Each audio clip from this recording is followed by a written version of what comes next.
Vögel sind Dinos? Die schockierende Verwandtschaft.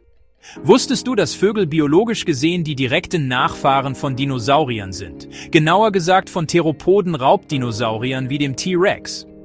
Zahlreiche Fossilienfunde mit Federn und vogelähnlichen Skelettmerkmalen belegen diese Abstammungslinie eindeutig. Dein Wellensittich oder die Taube vor dem Fenster sind also quasi kleine gefiederte Dinosaurier. Ein ziemlich wilder Gedanke, wenn man darüber nachdenkt. Aber genau diese evolutionäre Verbindung macht die Vogelwelt zu einem lebendigen Fenster in die prähistorische Vergangenheit. Von daher die Frage: